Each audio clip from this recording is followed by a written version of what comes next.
भव्यांकुर जनना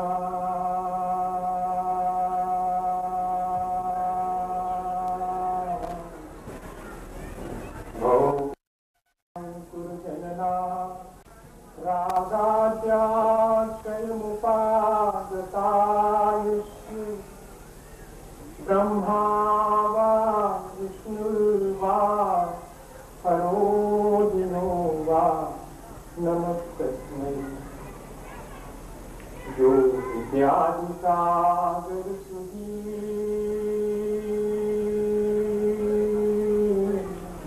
जो विद्यादिसागर सुधी गुरु हैं हितैषी शुद्धात्म में निरत नित्य हितोपदेश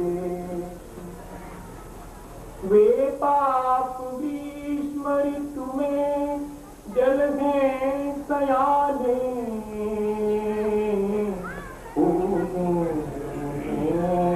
सतत केवल ज्ञान पाने सतत केवल ज्ञान पाने। बोलिए भगवान महावीर स्वामी की, आचार्य कुंद स्वामी की, आचार्य गुरु विद्यासागर मुनि महाराज की।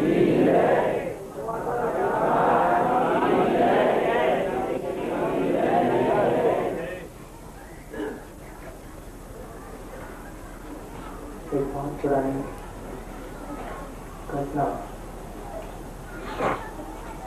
आपको सुनाने का मन सुन लीजिएगा। अब तो शायद कहना पड़ता है कि आपका सुनने का मन है। समय हुआ करता था जबकि भीतर से लगता था कि कहना है, और एक समय वो भी है जबकि मन कहने से पहले कर रहा है कि पूछ तो लो कि कहूँ या ना।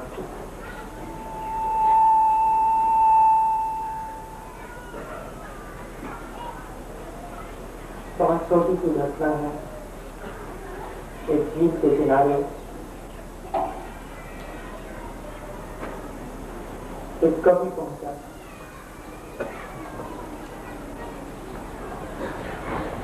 शाम को चुकी थी। झील में थोड़ा सा अंधेरा होने से चांदनी रात का वो चांद नीचे पड़ा हुआ मालूम पड़ता था। कभी बहुत खुश कि झील के स्वच्छ पानी में देखो तो कैसा चांद पड़ा, कितना सुंदर दिखाई पड़ा। लेकिन वहीं पर थोड़ी देर के बाद एक और व्यक्ति पहुंचा। कवि के निकट खड़ा हुआ होकर के वो हंसने लगा कि कहाँ की काल्पनिक बातें कर रहे हैं, वहां कहाँ चांद पड़ा हुआ है, वहां मालूम क्या पड़ा हुआ है, वहां तो एक टूटा टीन का टुकड़ा पड़ा हुआ था, उसके भीतर और एक सड़ी हुई चप्पल पड़ी। कहाँ वहां चांद पड़ा। लेकिन कवि को कैसे दिख सकती है वो टूटा हुआ टून और सड़ी चप्पल, उसको तो चांद दिख रहा था। सड़ी चप्पल और टूटा हुआ टीन देखने वाला तो कबाड़ी था, उसको वो ही दिख रहा। यहाँ तो झील की तरह स्वच्छ पानी में चांद भी पड़ा है, और यहाँ स्वच्छ पानी में आप अगर चाहें तो एक टीन का टूटा टुकड़ा और सही चप्पल भी देख करके वापस जाए। आपके ऊपर निर्भर करता है कि आप क्या लेकर के जाते हैं। आप जैसा देखेंगे वैसा दिखाई पड़ रहा है। जीवन तो एक अवसर है जो हमें ठीक ठीक देखने के लिए बना। इसका लाभ ले लेना या कि इसे व्यर्थ की नष्ट कर देना, दोनों हमारे ऊपर है। अगर हमारा दृष्टिकोण सही तो वही चीज हमें लाभदायक हो सकती है, और अगर हमारा दृष्टिकोण सही नहीं है तो लाभ अच्छी चीज है लेकिन वो बुरी ही दिखाई देती। हमें अपने विचारों में परिवर्तन को लाना चाहिए और अवसर का लाभ उठाना। अवसर शब्द बहुत सीधा सीधा सा शब्द है, लेकिन कई अर्थ निकलते हैं। दृष्टिकोण अगर अच्छा है तो वही अवसर हमें अच्छा करने के लिए भी प्रेरित करता है, तो दृष्टिकोण अच्छा नहीं है तो वही अवसर हम ढूंढते हैं कि कुछ बुरा करें। जीवन में आपको क्या चुनना है ये आपके ऊपर है। जब नरेंद्र छोटे थे, विवेकानंद के पत्तन का नाम है नरेंद्र, और उनके पिता बहुत सीधे साधे थे, कुछ कमा के नहीं रखा अपने बेटे के लिए, एक थैला भी नहीं रखा कमा के, जो आता था सब शाम तक पूरा हो जाता था, बचा रहता था तो कोई आ गया तो उसको दे। जब थोड़े नरेंद्र बड़े हुए तो एक दिन पिता का हाथ पकड़ के सामने खड़े हो गए, बोले अब बड़ा हो गया हूं, ये सब नहीं चलेगा, सब लुटाए चले जा रहे हैं, मुझे बताओ मेरे भी क्या दे करके विरासत। पिता जोर से और कहा कि जा तो उधर सामने की दीवार पर उठा लाओ उसको। वो क्या टंगा हुआ था? आईना टंगा हुआ। आईना लेकर के नरेंद्र पिता के पास पहुंचे तो पिता ने कहा कि ये आईना तुझे विरासत में देते। बड़ा अजीब सा लगा कि आईना बेटे तो विरासत में देकर के जा। माँ भी आ गई वहीं पर, क्या आज सुबह सुबह बेटे से इस तरह का मजाक कर? बोले नहीं, इसको वाकई में मैं विरासत में ये आईना देकर जाना चाह रहा हूँ, ताकि ये और कुछ देखे चाहे नहीं देखे, इस आईने में अपने को भी देख रहा है कि कहीं कोई कालिश तो नहीं रखी, कहीं कुछ गलत। धर्म और धर्म का उपदेश देने वाला उपदेश था, और फिर से आईना देता है। हम चाहें तो उसे दूसरे की तरफ कर करके और उसे उसकी गंदगी दिखाएं, और चाहे तो उसे अपनी तरफ करके और अपनी गंदगी देखें। समय दोनों तरह का करने का है। आपका जो करने का मन उसके लिए आप एकदम फ्री। हम कौन होते हैं जो कि आपको कल्याण के रास्ते पर ला दें? हमने पहले भी आपसे कहा कि कल्याण करने के लिए नहीं है, आप अपना कल्याण करने के लिए। सबके हाथ में अपना अपना कल्याण, किसी के हाथ में किसी का कल्याण और कल्याण नहीं। ये जैन धर्म की बहुत बड़ी मौलिक है। हम अगर पतन की तरफ जाते हैं तो जिम्मेदार हम स्वयं होंगे, हम अगर अपना उत्थान करते हैं तो जिम्मेदार हम स्वयं। जब आपको करनी है तो आप अपने निश्चिंत क्यों हैं? निश्चिंतता तो दो ही जगह आती है भैया। पिता नहीं रहे तो निश्चिंतता आती हो, पिता रहे तो निश्चिंतता। दो ही जगह निश्चिंतता। पिता रहे तो निश्चिंतता इस बात की है कि कहीं चूक जाएंगे तो कोई है संभाल ले। वो पिता नहीं रहे तो फिर भी निश्चिंतता रहती है कि अब तो सब अपने ऊपर है, जो करो तो वही है आपका, वो कोई हाथ लगाने वाला नहीं। पिता के नहीं होने पर दो ही चीजें संभव होती हैं। जिन जिन चीजों के लिए पिता ने निषेध किया था, खूब मौका है करना चाहो तो जिन जिन का निषेध किया था वही कर लो। और दूसरा ये भी है कि अब जब कोई संभालने वाला नहीं है तो समझ जाओ कि कोई रास्ता बताने वाला नहीं है तो खुद रास्ते से लग जाओ। अब जब कोई प्रकाश देने वाला नहीं है तो खुद को दीपक बना लो, किसी को उठाओ। हमारे पास आज है सिर्फ एक रास्ता है, रास्ते के कुछ संकेत जो कि तीर्थंकर भगवंत हम सबके हाथ में दिए। हम जैसा उनका उपयोग करना चाहें अपने जीवन में बैठा। मैं शुरू से आखिरी यही बात कि जिम्मेदारी को आप समझ, एक रिस्पॉन्सिबल पर्सन की तरह कम से कम अपने जीवन की रिस्पॉन्सिबिलिटी तो अपने ऊपर ली, और फिर देखिएगा कि जीवन का क्या आनंद, जीवन कितने बेहतर ढंग से जिया जाता है। जिससे रिस्पॉन्सिबल हम इन दोनों हुए, शायद मुझे लगता है कि कभी हर आदमी अपने कर्तव्य से विमुख होने की तरफ है, और उत्सुकता भी विमुख होने, लेकिन कर्तव्य को करने की उत्सुकता अगर हमारे भीतर होती और कर्तव्य से मुक्त होने की हमारे भीतर आकांक्षा होती, अहम करता, मैंने कहा नहीं, मैं होता कौन, जो हुआ उसमें मैं सिर्फ निमित्त, अगर निमित्त मात्रम भाव सव्यसाची, जैसे कि अर्जुन को गीता में श्री कृष्ण ने कहा था कि जो निषिद्ध कर्म है तो मत करना, जो नियत कर्म है उसे करना, और नियत कर्म को करने में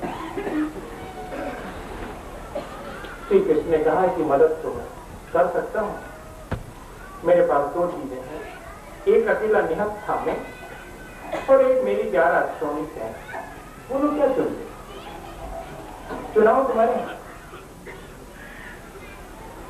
अब हड़बड़ाए दुर्योधन, हड़बड़ाहट होती है अहंकारी को कि मौका अगर ऐसा मुझे मालूम होता कि मौका हाथ से निकल जाएगा, टॉस ही जीत जाएंगे, अरे तो हम थोड़ा वहां बैठ गए तो क्या फर्क पड़ता, चढ़ने बैठ जाए, वो करने के लिए तैयार है। अगर उसका कहीं लाभ दिखता है तो वो चरणों में बैठने भी तैयार, लेकिन अपने लाभ के नेचुरली नहीं, सहज भाव से नहीं, उसके लाभ के अपना स्वार्थ दिखता है तो वो चरणों में बैठते हैं। पर बात तो हाथ से निकल चुकी थी, चटपटाहट बहुत सी दुर्योधन के अंदर कि लगता है अब तो बात हाथ से निकली, पता नहीं क्या मांगेगा, अब लगता है 11 अक्षरों नीचे ना मान लेगा, मान ले। लेकिन दुर्योधन अर्जुन को नहीं पहचान पाए भाई होने के बाद भी। हम भी तो नहीं पहचान पाते अपने भाई को, हम भी तो नहीं पहचान पाते आदमी को, अपनी कोई नहीं पहचान पाए तो किसी और को क्या पहचानेगा। इनकी पहचान तो आपको हो गई, पता नहीं अभी हो पाई कि नहीं हो पाई, पर आपको अभी अपनी पहचान करने के लिए बहुत प्रयास करना। और अर्जुन ने मालूम क्या मांगा था, जो मांग सकता है विनयवान कोई मांगा था।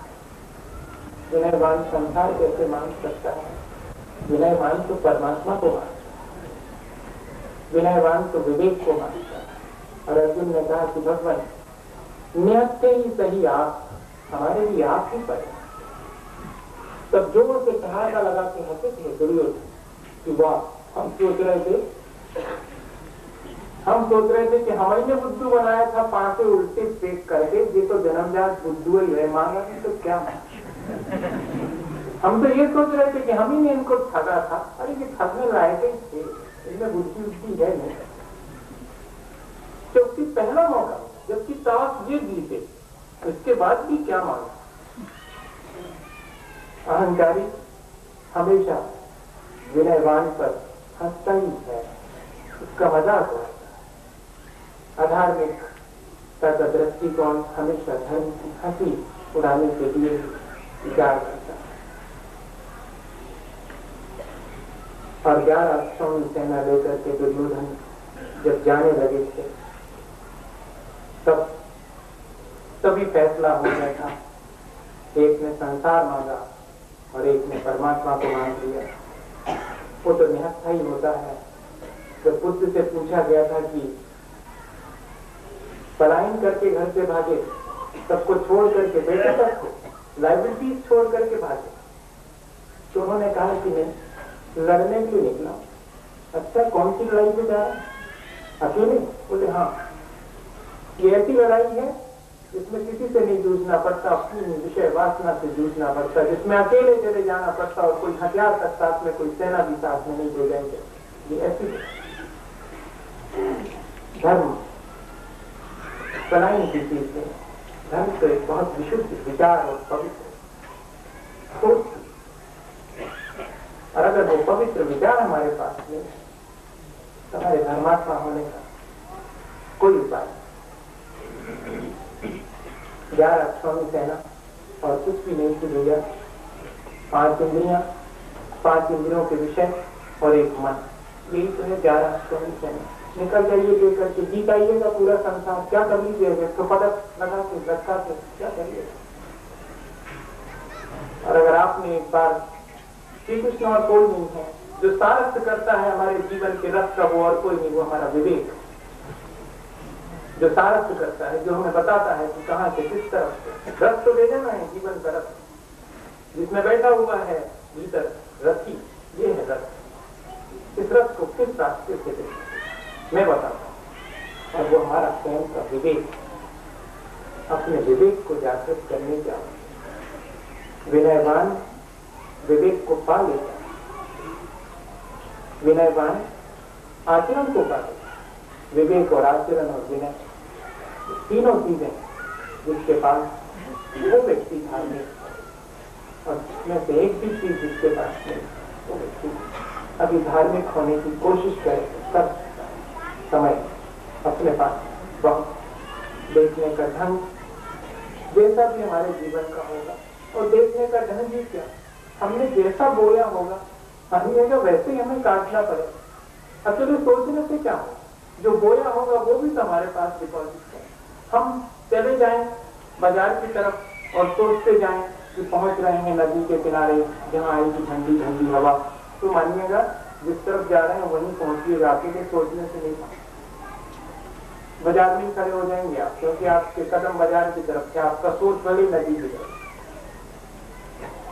तो दूसरी बात कहूंगा क्योंकि सोचते भी नहीं होता, उस सोच को फॉलो करने तो उसको आचरण में लाने की भी आवश्यकता। हम चाहें कि दूसरे हम पे विश्वास करें और हम सबके प्रति अविश्वास करते हैं। हम चाहें कि दूसरे हमसे सच बोले और हम झूठ बोलते हैं। हम चाहें कि दूसरे हमारा सम्मान करें और हम सबको दुष्कारते हैं। ऐसा कैसे? हम जो करेंगे वही ना हम तक रिटर्न होकर के आए। हम जो सोचेंगे वही ना हमारे भीतर डिपॉजिट होगा और वही सब रिटर्न होकर के आए। कदम कदम पर अगर किसी चीज की आवश्यकता है तो विवेक की आवश्यकता है, सावधानी की आवश्यकता है।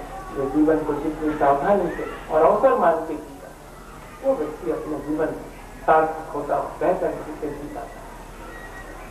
विशेष मुझे आपसे और नहीं कहना, मैंने ये आज अपने मन से कहा है, आपने आज कहलवाया नहीं, आप कहलवाते तो शायद और कुछ कहता, आज तो कहना पड़ रहा है।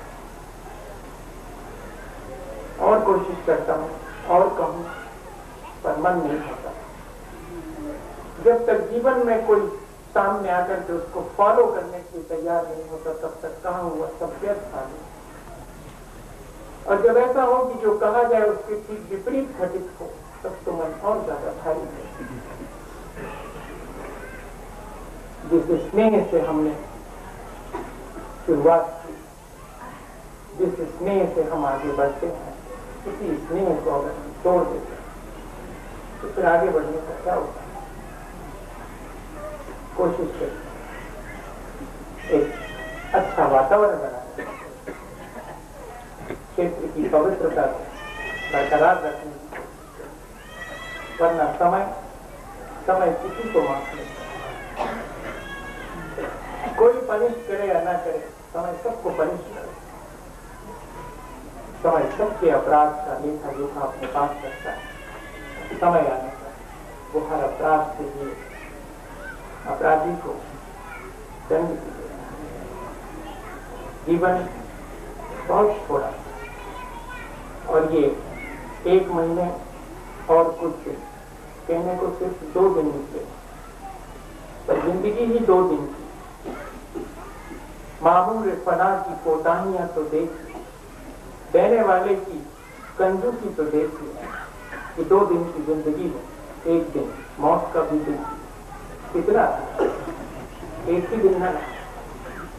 आप क्या मान करके शुरुआत कर रहे थे कि सिर्फ 1 दिन का जीवन है, या आप क्या मान के शुरू करते हैं कि 4 महीने तक मिलेगा? ये न मिल पाएगा, किसी भी दिन सुन जाए।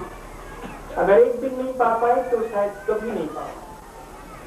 जो एक क्षण में कर लेता है उसको गुंजाइश है कि वो अगले क्षण भी करेगा। जो एक क्षण चूक जाता है वो व्यक्ति तो हर एक क्षण चूक सकता है। आवश्यकता है कि जो हमारे पास है उसका हम लाभ, जो अवसर हमें मिला उसका हम लाभ। और एक आखिरी बात और आपसे कहूँ कि सोच के बहुत सारे ढंग हैं। अभी भी कुछ नहीं हुआ, अभी तो अपन ने बहुत थोड़ा सा समय अपने जीवन का बिताया। 50 साल किसी के बीते होंगे, किसी के 60 बीते, किसी के 20, 25, 50 बीते, अभी भी कम।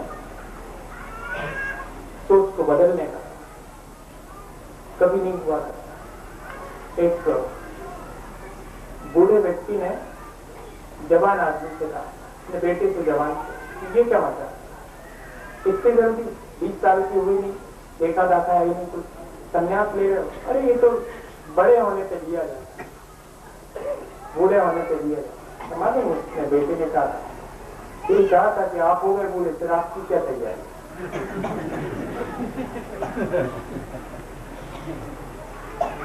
वही चीज आपके साथ, हम किसका इंतजार करें? किससे हमारा वायदा हुआ है कि हम अपने जीवन को बदलेंगे? कब बदलिए? आज से ही शुरू करें। एक चित्रकार था, बहुत अच्छा चित्रकार, बहुत अच्छे चित्र बनाए, लेकिन एक दिन अचानक जब वो रास्ते से जाता था तो उसने देखा कि एक आदमी की दोनों आंखें नहीं, अंधा है।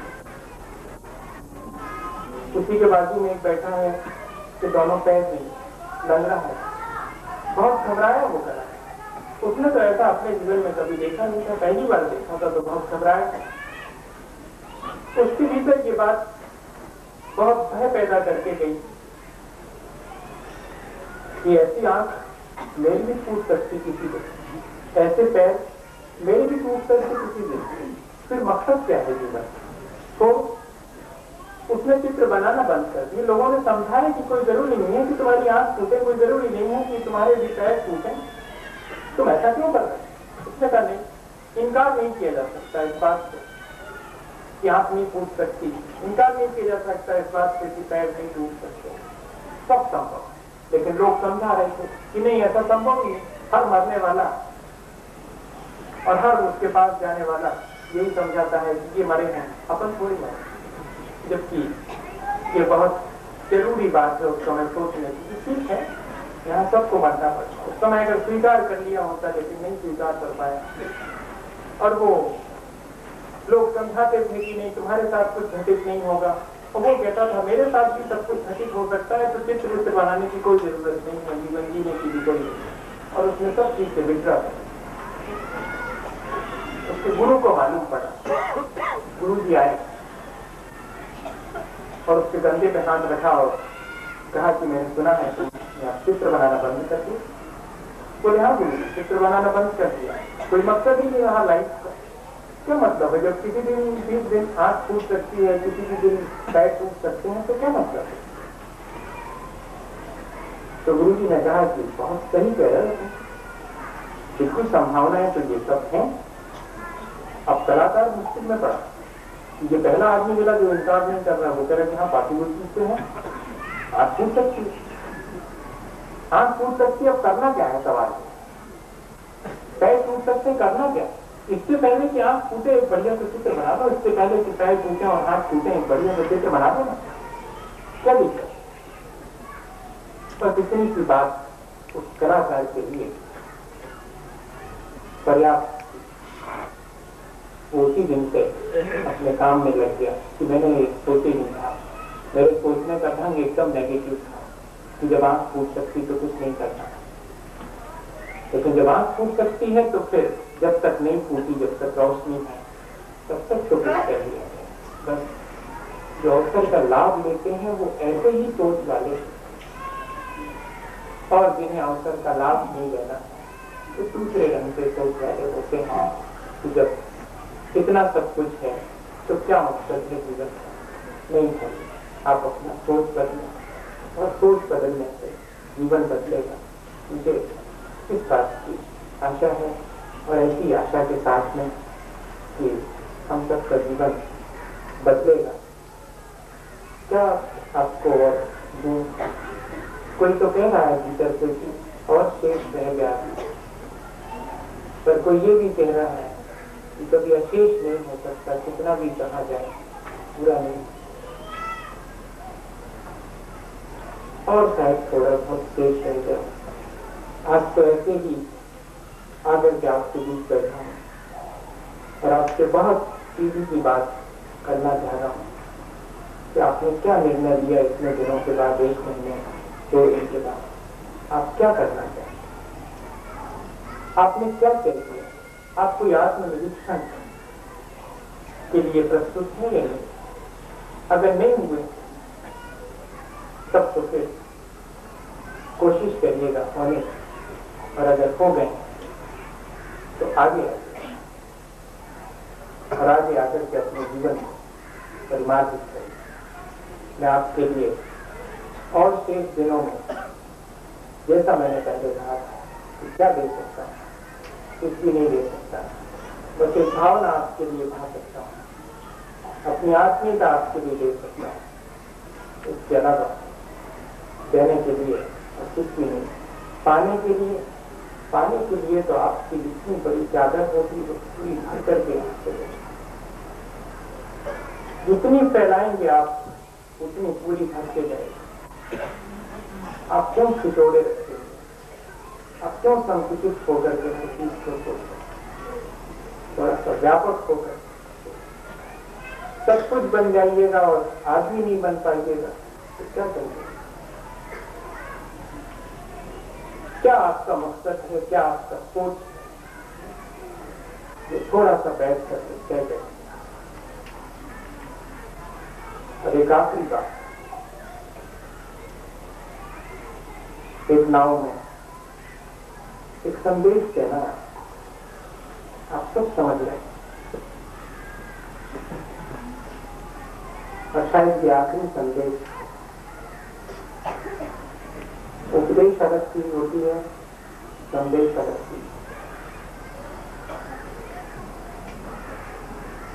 तेलक जी ने भी संदेश दिया, मैं भी संदेश ही दे रहा हूँ। उपदेश देने का कुछ भी मन नहीं, क्योंकि मैं पिछले दिनों पढ़ रहा था कि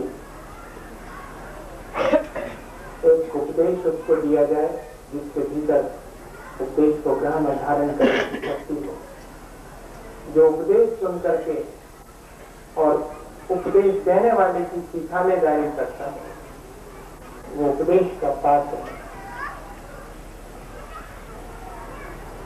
जो जिस वृक्ष पर बैठता है उसी वृक्ष को काटता है, उसे उपदेश थोड़े देर से दिया। संदेश दे रहा हूं। एक घटना बहुत छोटी, क्या हुआ, एक बार एक नाव में एक साधु जो बैठ सकता था नाव में, हर साधु बैठे कोई जरूरी नहीं है, पर कोई एक साधु था जो नाव में बैठ करके यात्रा करता था। कई नव युवक भी उस नाव में यात्रा करते, और नव युवकों के भीतर एक पता नहीं किस तरह का सोच था, साधुता के प्रति बहुत अच्छा सोच तो आज मुश्किल, फिर भी है अभी लोग। तो उन लोगों ने साधु के ऊपर मुश्किल पैदा करनी शुरू करी, धीरे धीरे करके उनको तंग करना शुरू करा, और यहाँ तक तंग किया कि गाली गलौज तक की नौबत आ गई। साधु शांत है, तो कुछ नहीं बोले, वो उसको तंग कर रहे हैं। और जब यहाँ तक बात पहुंच गई कि हाथ भी साधु के ऊपर एक नवयुवक का उठने लगा, तब अचानक आकाशवाणी हुई, नाव डोल गई, सब हड़बड़ाए कि क्या होगा। आकाशवाणी में सिर्फ यही आवाज हुई कि साधु जी ये सब उपद्रवी हैं, अगर आप कहें तो ना उलट दो। साधु ने कहा कि इतनी शैतानी भरी बात इतनी ऊंचाई से कहां से आ रही, ये ऐसी शैतानी भरी आवाज क्यों कह रहे हो कि ना उलट दें? अगर कुछ करना ही है, उलटना ही है, तो इन सब की बुद्धि उलट दो तो शायद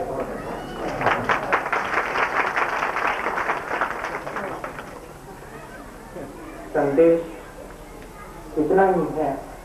काश कोई ऐसा होता, कोई तीर्थंकर की हैसियत का होता जो हमारे मन के भीतर हाथ डाल के हमारे मन की अपवित्रताओं को पहुंच देता, हमारे मन में निर्मलता भर देता। लेकिन इतनी हैसियत का कोई नहीं।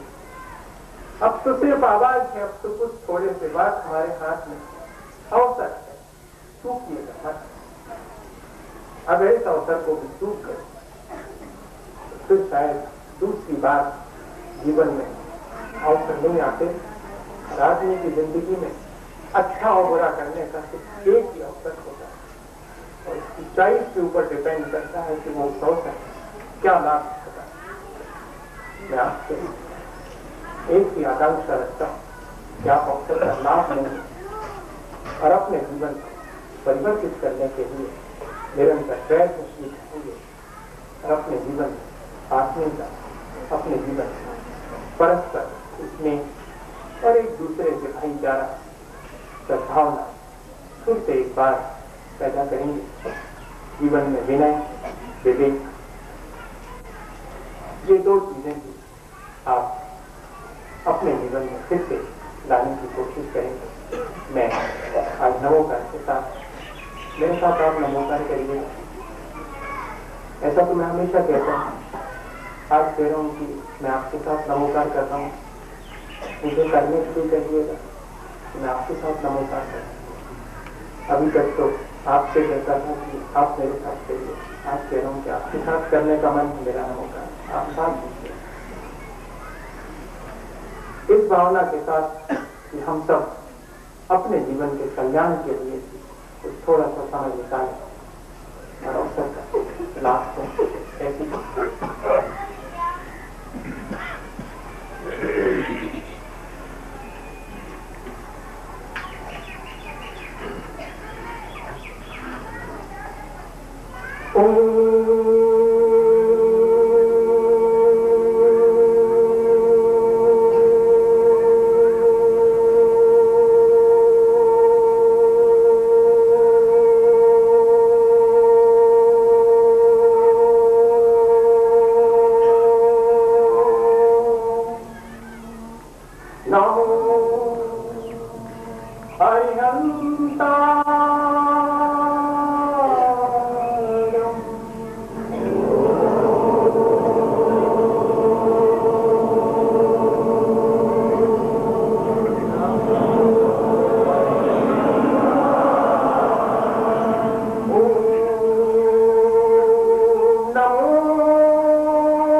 पन्नतो धम्मो मंगलम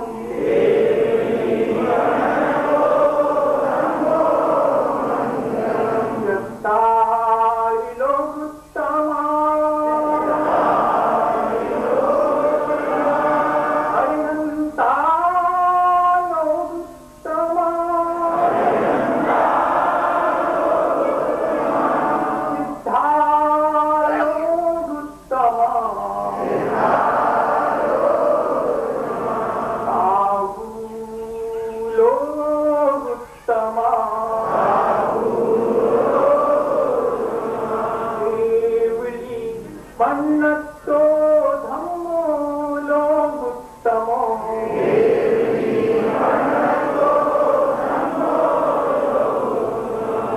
चत्तारि शरणं पवज्ञाम्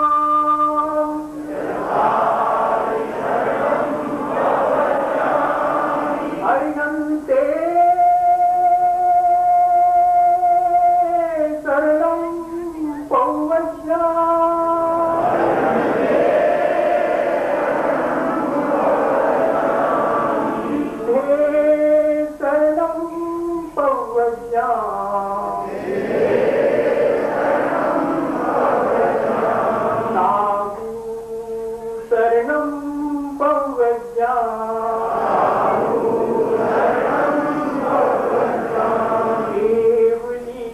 पन्नतं धम्मं शरणं पवज्ञाम्